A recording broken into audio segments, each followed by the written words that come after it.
હતી તે દરમિયાન જ અમુક અસામાજિક તત્વો દ્વારા અવૈધ રીતે ઉશ્કેરણી કરીને આ અસામાજિક તત્વો દ્વારા જે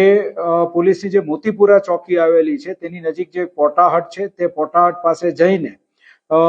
પ્લાસ્ટિકની ખુરશીઓની અને તેના કાચની તોડફોડ ને એવું બધું કરવામાં આવેલું છે. પોલીસ દ્વારા હાલ આ અસામાજિક પ્રવૃત્તિ કરનારા ઈસમોને ઓળખ કરીને તેઓ વિરુદ્ધ ધોરણસરની કાર્યવાહી હાથ ધરવામાં આવેલ છે.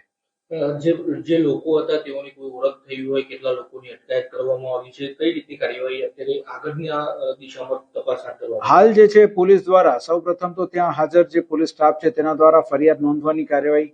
કરવામાં આવી રહેલ છે અને આ ફરિયાદ નોંધ્યા બાદ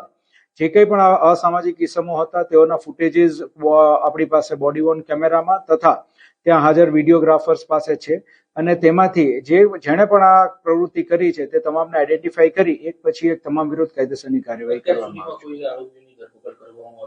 હાલ ફરિયાદ દાખલ કરવામાં આવી રહી છે અને આગળ આગામી 24 કલાકની અંદર ફર્ધર પ્રોસિજર આમાં કરવામાં ખાસ કરીને જે બેઠક યોજવામાં આવી હતી નિવૃત્ત જે આર્મી જવાનો છે તેઓની શું માંગ હતી, શું બેઠકની અંદર ચર્ચા કરવામાં આવી હતી? નિવૃત્ત આર્મી જવાનો દ્વારા જે પોતાની અલગ અલગ માંગણી રાખવામાં આવેલી હતી તેની અંદર મુખ્ય મુદ્દાઓ જે છે જે હું આપને દર્શાવું તો જે પોલીસ દ્વારા એફઆઈઆર જે નોંધવામાં આવી છે તે અન્વયની તેમની રજૂઆત હતી, જેમાં તેઓ દ્વારા જે જ્યુડિશિયલ કમ્પ્લેન લોન્ચ કરવામાં આવેલી છે તે બાબતે તેઓને સમજ કરવામાં આવેલી હતી. ત્યારબાદ જે છે આર્મીના જે નિવૃત્ત સૈનિકો જે છે તેઓ દ્વારા જ્યારે કોઈ પણ પ્રકારનું સરકારી